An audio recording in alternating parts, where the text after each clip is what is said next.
¿Sabías que Frontman no es el que tiene más poder en los juegos? ¿Que hay gente que tiene más poder que él? ¿Y por qué Jin-Hoon no se dio cuenta que el número 1 era el líder? ¿Y cómo es posible que han dejado pasar las pastillas y un cuchillo dentro del juego?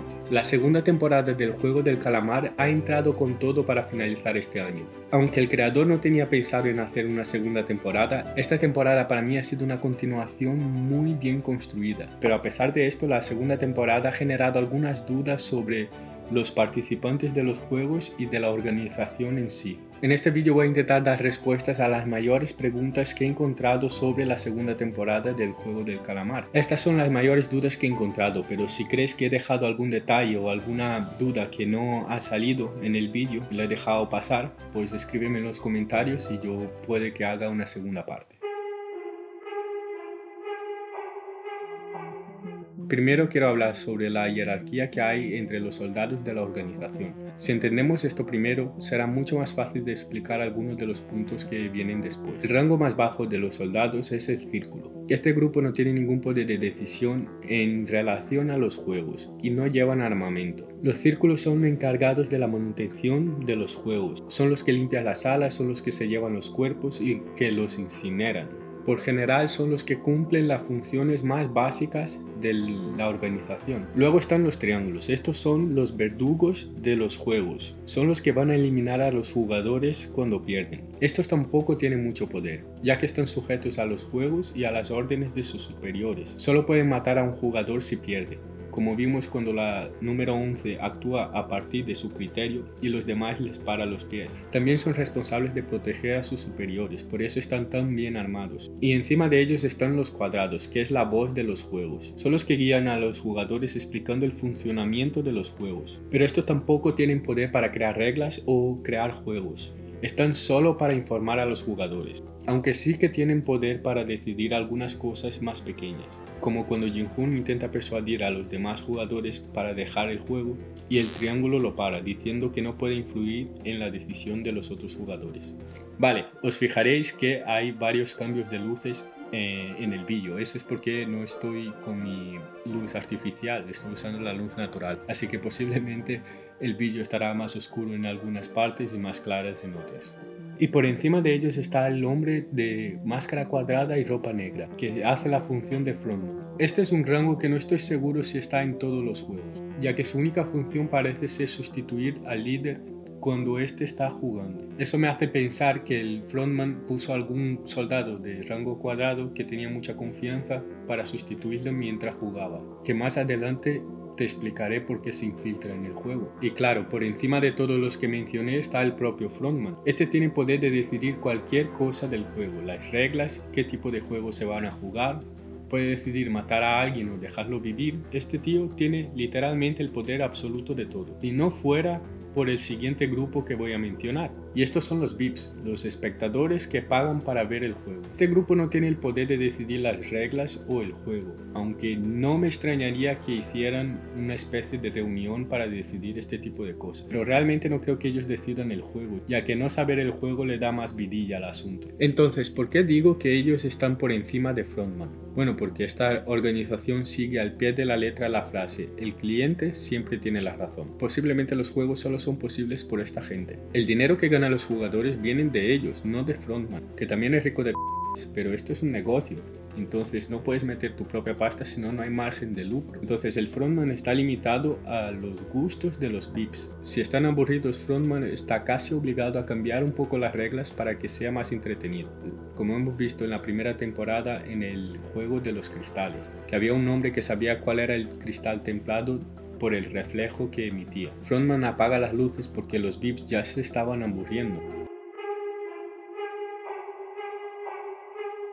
Otra cosa que no ha quedado muy claro es cómo reclutan a los soldados, ya que número 11 fue directamente escalada al triángulo y no pasó por el circo. Como hemos visto, no parece haber mucha diferencia de cómo reclutan a los soldados y a los jugadores. Básicamente se reclutan de la misma manera. Son personas que están pasando grandes dificultades en la vida, pero creo que la diferencia clave para ser un soldado o un jugador está en la motivación de esas personas. Sabemos que la organización hace un estudio de la vida de las personas antes de reclutar para el juego o para reclutar para ser soldado. Y creo que los soldados suelen tener una motivación que va más allá del dinero, como la número 11 que escapó de Corea del Norte y tuvo que dejar a su hija. Entonces ella quiere traer a su hija de Corea del Norte a Corea del Sur. Y la organización le prometió ayudar a traer a su hija si les ayudaba en los juegos. La organización posiblemente la puso como triángulo porque sabían que ella tenía habilidad con armamentos, ya que ella consiguió escapar de Corea del Norte matando a algunos agentes. Lo que me hace pensar que si la organización tiene esa mentalidad de que esas personas que reclutan son escorias, hasta los propios soldados podrían formar parte de los juegos y del entretenimiento de los VIPs, ya que Frontman dejó que pasara la rebelión aún sabiendo exactamente lo que iba a pasar.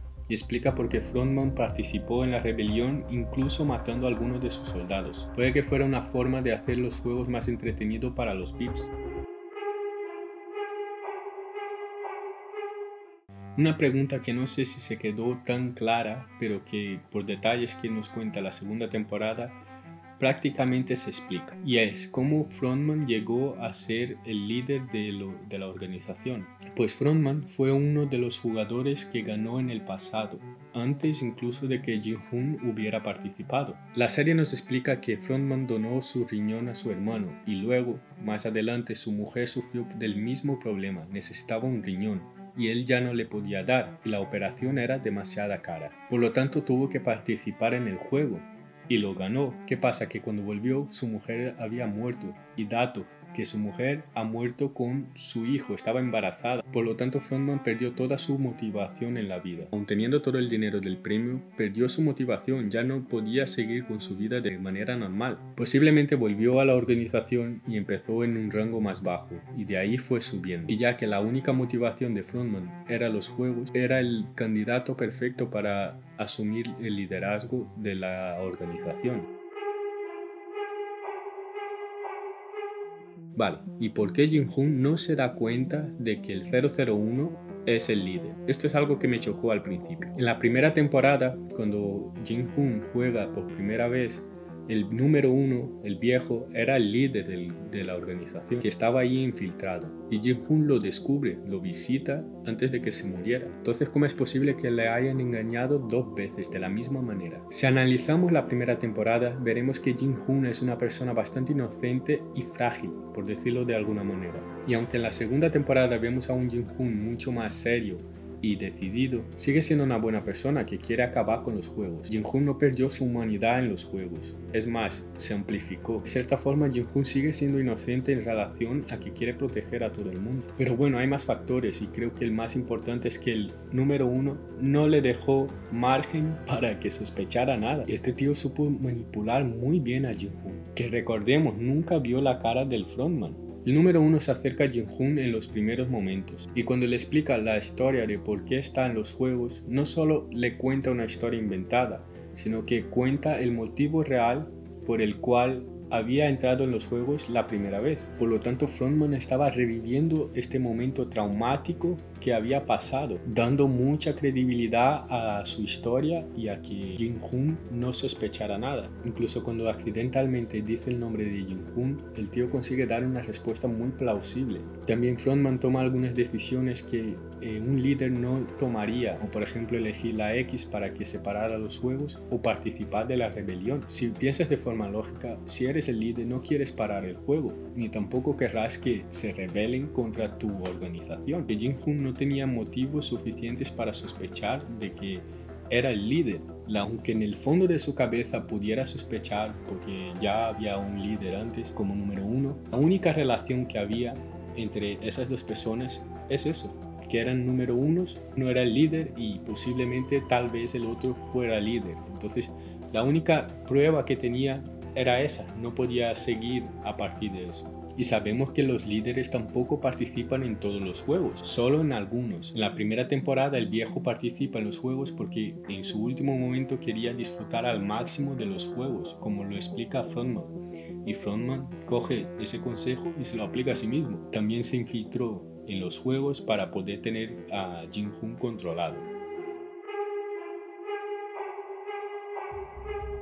He visto que mucha gente ha tenido la duda de por qué han dejado a Thanos entrar con las pastillas y a la vieja con el cuchillo, y a Jin-Hoon le revisaron hasta los dientes. Pues muy simple, porque esos objetos como la pastilla y el cuchillo no iban a afectar al juego, sino que todo lo contrario, iba a hacerlo más interesante. Que Thanos estuviera colocado con las pastillas hizo que él se arriesgase más, perdiera el miedo y quisiera continuar jugando. Y ya hemos visto cómo jugaba, la forma que tenía de jugar. Había perdido completamente el miedo y estaba siempre con una sonrisa en la cara. No sabemos, a la gente de la organización no les importa en absoluto que maten a otro jugador. De hecho, les recompensa cuando lo hacen. Así que tener un cuchillo no le iba a ayudar a ganar en los juegos, pero podría dar un espectáculo en caso de que hubiera una riña entre los jugadores. Sin embargo, el localizador de Jin-Hoon podría arruinar todo el evento, ya que si tiene un localizador quiere decir que la isla está expuesta y que va a venir gente para detener el juego. Por eso quitaron el localizador de Jin-Hoon y dejaron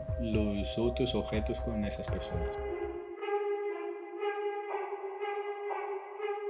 En el último episodio, el marine más joven se paraliza con los tiroteos y no lleva las municiones que son tan necesarias para la rebelión. Pero esto no fue de la nada. Si te fijas, cuando ya hay el primer tiroteo en la sala de los jugadores, él no está haciendo nada, él está totalmente acojonado. Y luego cuando sube, vemos que dispara sin mirar.